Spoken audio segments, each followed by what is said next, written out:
So hi guys, I hope आप सब लोग बढ़िया होंगे। BTC is still not able to cross neither $24,000 neither $25,000 and Ethereum is also now started to struggle to even touch again $2,000.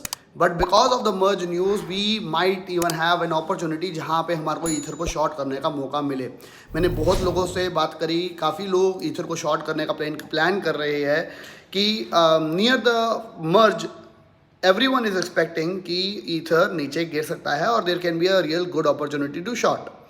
लेकिन अगर हम अभी बात करें तो ईथर अभी ऑलरेडी 130% ऊपर जा चुका है।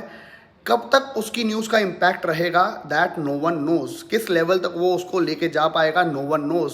सो देयर इज़ अ स्ट्रैटेजी जिसको मैं अपना रहा हूँ फिलहाल फॉर फ्यूचर्स ट्रेडिंग, जिसको मैं अप्लाई करने वाला हूँ अपने अकाउंट के अंदर, and I am just sharing you guys about that trading strategy, ताकि आप लोगों को अगर लगे तो आप उसका फ़ायदा उठा ले। But I will say I am not giving you at all any advice on this, reason being क्योंकि फ्यूचर्स ट्रेडिंग बहुत रिस्की है। फ्यूचर्स ट्रेडिंग के अंदर लोग जो रूल्स, सेट ऑफ रूल्स बनाते हैं अपने, उसी को ब्रेक कर देते हैं and then at the end it results in loss. तो मैं जो ट्रेड कर रहा हूँ मैं आप लोगों को बता रहा हूँ, I am not trying to influence you कि आप भी इस ट्रेड को ओपन करो, आप भी इस ट्रेड को लीजिए। मैं सिर्फ बता रहा हूँ कि मैं क्या अपने लिए कर रहा हूँ। सो मैं I will suggest you that I am not a financial advisor. अगर आप इस ट्रेड को लेते हो तो फिर आप ये समझ के लीजिएगा कि आपको बहुत बड़ा क्रिप्टो में रिस्क भी हो सकता है, प्रॉफिट तो हो सकता है लेकिन रिस्क होने के चांसेस भी बहुत ज़्यादा हो सकते हैं।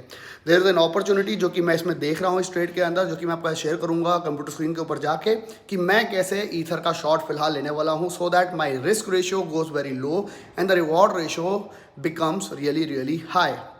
चलते हैं कंप्यूटर स्क्रीन के ऊपर और चाहूँगा इस वीडियो के ऊपर बहुत ज़्यादा आप लोग लाइक करें, बिकॉज आप लोग लाइक करना भूल जाते हो और जब लाइक करना भूल जाते हो तो मज़ा नहीं आता। तो लाइक करना भूलो मत, लाइक करने में लगेगा 1 सेकंड। साथ ही साथ क्या आपका ओपिनियन है इस स्ट्रैटेजी के बारे में वो भी कमेंट बॉक्स में ज़रूर बताइएगा। चलते हैं कंप्यूटर स्क्रीन के ऊपर, इनफैक्ट नोट पैड के ऊपर, जहाँ पे मैंने पूरी स्ट्रैटेजी को नोट करके रखा है और आप लोगों को बताने के लिए समझाऊंगा मैं। और again I will say I am not a financial advisor. Crypto में, फ्यूचर्स ट्रेडिंग में जो भी आप पैसा लगा रहे हो, it can result you to loss everything in life. So कुछ सेट ऑफ रूल्स है जो कि मैं आपको एक्सप्लेन करूंगा। अगर आप इस स्ट्रैटेजी को अपनाना चाहते हो, स्टिल आई विल से make your own strategy, don't depend on me. मैं अपने लिए क्या कर रहा हूँ मैं वो आपको शेयर कर रहा हूँ। इट डिपेंड्स ऑन यू कि आपको उसको फॉलो करना है कि नहीं करना, at your own risk. Make sure strategy देखने के बाद कमेंट बॉक्स में ज़रूर बताइएगा आपको कैसी लगी ये strategy, and it can work और नॉट, वो भी आप ज़रूर कमेंट बॉक्स में बताइएगा। चलते हैं ज़रा नोट पैड के ऊपर और जानते हैं स्ट्रैटेजी के बारे में।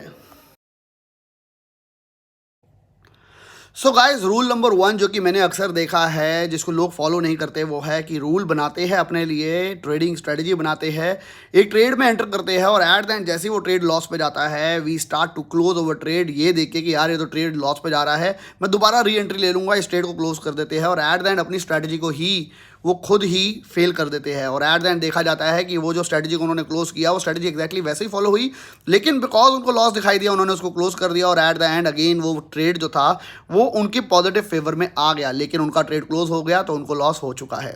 Second number thing, futures trade के अंदर बहुत इंपॉर्टेंट है कि हम जितना हमारा पैसा है हम सारा का सारा लगा देते हैं। हम ये नहीं समझते, हम ये नहीं देखते कि हमारे को इसमें लॉस भी हो सकता है और अपनी जो कैपेसिटी है हम उससे ज़्यादा पैसा फ्यूचर्स ट्रेड में इन्वेस्ट कर देते हैं। This is the biggest reason कि आपको फ्यूचर्स ट्रेड के ऊपर प्रॉफिट नहीं होता। फॉर एग्जांपल, मेरे पास हिम्मत है $10,000 अगर मेरे को लॉस हो जाएगा तो मैं शायद उसको बियर कर लूँगा, आई विल से इट्स ओके, अगले ट्रेड में हम कवर कर लेंगे। लेकिन अगर मेरी इतनी कैपेसिटी है तो अगर मैं वहीं पे $1,000 लगाऊंगा और मैं $1,000 लूज़ करूँगा तो मेरे पास कैपेसिटी भी 10 टाइम हो चुकी होगी और उस ट्रेड के ऊपर जो भी मैंने स्ट्रेटजी लगाई होगी मैं उसको फुल टाइम उसको अप्लाई कर पाऊंगा। रीज़न बीइंग आई नो उसका रिस्क एपेटाइट कितना है और मेरा जो रिस्क एपेटाइट है मैंने उससे 10 गुना कम अमाउंट उस ट्रेड में लगाया है।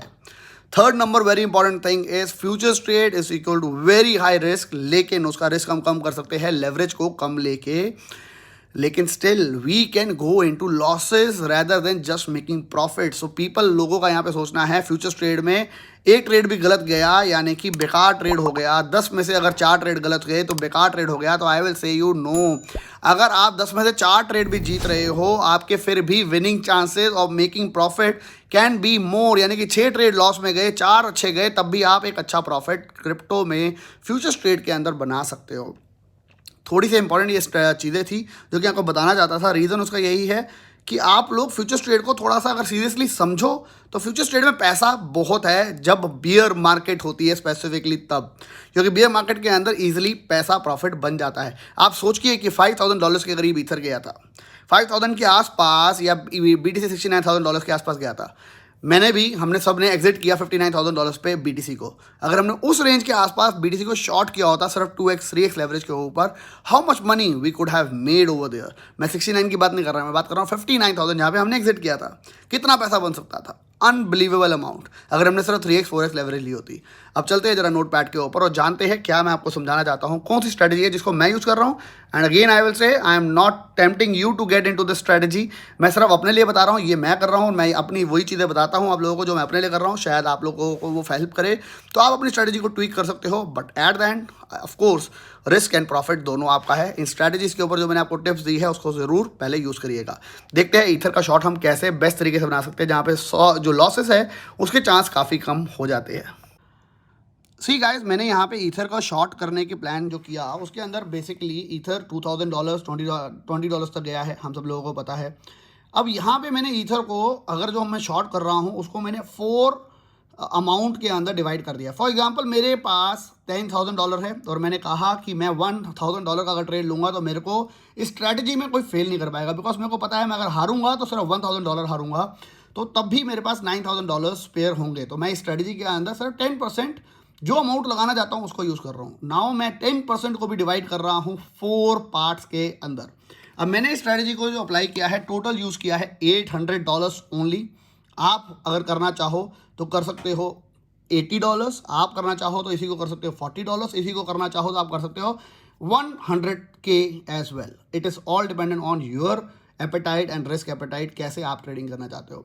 तो मैंने कहा कि अगर ईथर यहाँ से बहुत ज़्यादा नीचे चला जाता है और यहाँ से हो सकता है यहीं से वो नीचे जाना शुरू कर दे, तो मैं चाहता हूँ कि मैं वो अपॉर्चुनिटी को मिस ना करूँ। तो मैंने क्या किया, शॉर्ट कर रहा हूँ मैं $1,900 पे विद ओनली $100, जहाँ पे मेरा लिक्विडेशन जो है वो 2375 पे आएगा और मैंने लेवरेज जो ली है वो ओनली 4x ली है, तो मेरा 2375 के ऊपर लिक्विडेशन हो सकता है।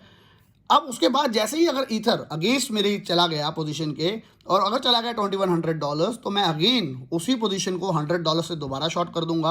अब मेरा इस ट्रेड का जो सेकंड ट्रेड है उसका लिक्विडेशन है $2,625, $2,625। बट अब मेरा इन दोनों ट्रेड का ओवरऑल लिक्विडेशन जो है वो आ गया है $2,500 पे। यानी कि मैंने जो ट्रेड $1,900 पे ओपन किया था वो $100 का था, अब वो हो गया है $200 का, जहाँ पे मेरा एंट्री प्राइस भी ऊपर चला गया है ऑटोमेटिकली, और $2,500 मेरा लिक्विडेशन हो गया है जो कि पहले 2375 था। अब अगर और पोजीशन उल्टी जाती है और मर्ज के आसपास ईथर चला जाता है $2,350 के आसपास, तो मैं $2,350 के आसपास दोबारा से उसको शॉर्ट करूंगा। Now I will do it with the double amount of the first 2 trades, यानी कि $100 अब मैं करूंगा $200। आप इस बात को समझ लीजिए, अगर हम एक ट्रेड लेते हैं तो शायद मैं ये $1,000 का स्ट्रेट अवे ट्रेड $1,900 पे शॉर्ट ले लूँ, लेकिन अगर ईथर उधर से ऊपर चला जाता है, अगर ईथर ऊपर चला जाता है यहाँ से, तो मैं यहाँ पे 2375 पे लिक्विडेट हो जाऊंगा। लेकिन मैं अपना चाहता हूँ लिक्विडेशन लेवल को हाई लेके जाना, रिस्क को कम लेके जाना, और अपने उसी अमाउंट को रोटेट करना जिसको मैंने फर्स्ट ट्रेड में करना था, मैंने उसी को 4 ट्रेड में डिवाइड कर दिया है। तो जहाँ पे मेरे को $1,000 लगाने थे मैं $800 लगा रहा हूँ यहाँ पे। अब मैं थर्ड शॉर्ट कर रहा हूँ 2350 के आसपास, और विद $200 जो कि पहले 2 ट्रेड थे उनका डबल अमाउंट से मैं यहाँ शॉर्ट कर रहा हूँ। तो अब इसका ट्रेड जो थर्ड ट्रेड है वो लिक्विडेट होगा 2937 पे। ओवरऑल लिक्विडेशन मेरी हो जाएगी 2720 की, इन दोनों ट्रेड के एवरेज मिला के 2720 के ऊपर अब मैं लिक्विडेट हो जाऊंगा। अगर अब ईथर और भी ज़्यादा अगेंस्ट गया मर्ज तक, तो मेरे को शॉर्ट करना है 2650 के ऊपर मैं करूंगा, और अब मैं करूंगा ये तीनों ट्रेड का टोटल अमाउंट $400, उससे मैं इसको शॉर्ट करूंगा, और लिक्विडेशन जो है मेरी इस ट्रेड की वो होगी $3,300, और ओवरऑल लिक्विडेशन सारे ट्रेड की एवरेज मिला के हो जाएगी $3,016, जिसको मैं कोशिश करूंगा कि मैं इसको $3,100 के आसपास तक ले जाऊं, सो दैट रिस्क रेशियो बहुत कम हो जाए अगर ऐसा सिनेरियो सामने आ जाए। अगर ऐसा हो जाता है तो यहाँ पे मेरे जो टारगेट्स है, वो टारगेट 1 जो है वो ईथर के लिए है $1,560, टारगेट 2 जो है वो है $1,350, टारगेट 3 जो है वो है $1,080। अगर ईथर ओनली $2,000 तक ही रैली करता है अभी फिलहाल, तो मेरा सिर्फ फर्स्ट ट्रेड ही एक्टिव होगा। फर्स्ट ट्रेड यानी कि जिसके अंदर की मैंने लगाए हैं $100, सिर्फ वही एक्टिवेट होगा। तो अगर मेरा टारगेट 1 अचीव हो जाता है $2000 के, दोबारा से फॉल हो जाता है ईथर और चला जाता है $1560, $1560, तो मेरे को 70% प्रॉफिट होगा मेरे ट्रेड में, यानी कि $100 लगाया था तो $70 मेरे को प्रॉफिट हो जाएगा। टारगेट 2 के अंदर 120% हो जाएगा और टारगेट 3 के अंदर अगर अचीव हो जाता है, यानी कि 1080 अगर ईथर आ जाता है, 170% में अचीव कर जाऊंगा, यानी कि $170 $100 लगा के मैं कमा चुका हूँ फ्यूचर्स ट्रेड में 4x ओनली लेवरेज लेके। लेकिन यहीं अगर ईथर की रैली अप करती है मर्ज की वजह से और ज़्यादा हाइप अप होती है अभी मार्केट और ईथर चला जाता है $2700 तक, देन ऑल 4 ट्रेड्स मेरे जो है वो एक्टिवेट हो जाएंगे। तो मैं जहाँ पे $1900 पे ट्रेड ले रहा था, मैं $2700 $2700 पे लास्ट एंट्री ले रहा हूँ। तो आप समझ सकते हो कि मैंने पैसे को डिवाइड कर दिया। अब डिवाइड करने की वजह से क्या हो गया, मेरे पास जो रिस्क रेशियो है वो ऑटोमेटिकली कम हो गया, क्योंकि मेरा लिक्विडेशन बहुत सुपर हाई हो चुका है। $1900 पे ले रहा था ट्रेड, लेकिन नहीं, मैं उसको $2700 तक ले गया ताकि मेरा लिक्विडेशन जो है $3100 तक आ जाए। तो अगर $2700 जाने के बाद मर्ज की न्यूज़ के आसपास दोबारा से ईथर अगर फॉल होता है और हमारा फर्स्ट टारगेट अचीव होता है $1560, तो हम बना जाएंगे 311% प्रॉफिट। सेकंड टारगेट पे बनाएंगे 370% प्रॉफिट। थर्ड टारगेट पे बनाएंगे 442% प्रॉफिट, जो कि होगा $3500। हमने लगा दिए होंगे इस वक्त $800। अब आपका पोर्टफोलियो आपके ऊपर डिपेंड करता है कि आप इस स्ट्रैटेजी को यूज़ करके अगर आप करना चाहो, जो कि मैं आपको बिल्कुल फोर्स नहीं करूंगा और आपको कहूंगा बिल्कुल भी मत करो मेरी तरह स्ट्रैटेजी के ऊपर ट्रेडिंग। मैं सिर्फ वो एडवाइस कर रहा हूँ जो मैं अपने लिए कर रहा हूँ। दैट इज वाई मैंने यहाँ पे नो फाइनेंशियल एडवाइस भी लिखी है। Don't trade like me, I am just sharing what I might do and it can result you to lose all your money, so always do your own research as well before trading। ये warning सिर्फ इसीलिए because futures trading के अंदर लोग अंधाधुन पैसा लगा देते हैं और बहुत हाई लेवरेज लेते हैं, and I really don't want that to happen with our community. तो यहाँ पे जहाँ पे आप $1900 पे एक ट्रेड लेके अपना रिस्क को बड़ा कर रहे थे और 2375 पे लिक्विडेट हो रहे थे, मैंने उसी पार्ट को डिवाइड कर दिया और जहाँ पे मेरे पास है $10,000, मैं इसके ऊपर शायद डरूंगा नहीं अगर मैं इतने पैसे को लूज़ भी कर दूं, लेकिन मैं उसका भी 10% ले रहा हूं, सो दैट मेरा जो फियर है माइंड के अंदर वो बिल्कुल कम हो जाए और अगर मेरी स्ट्रैटेजी इस लेवल्स पे पहुंच जाए तो मैं उसको एग्जीक्यूट कर पाऊंगा। बिकॉज ओनली $1000 का मैं रिस्क ले रहा हूँ, जहाँ पे मैं $10,000 भी अफोर्ड कर सकता हूँ, मैं उसका भी 10% ले रहा हूँ।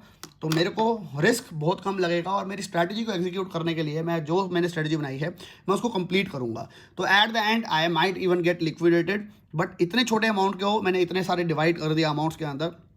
तो that is where we can make a real good profit on ether short, अगर ऐसा होता है।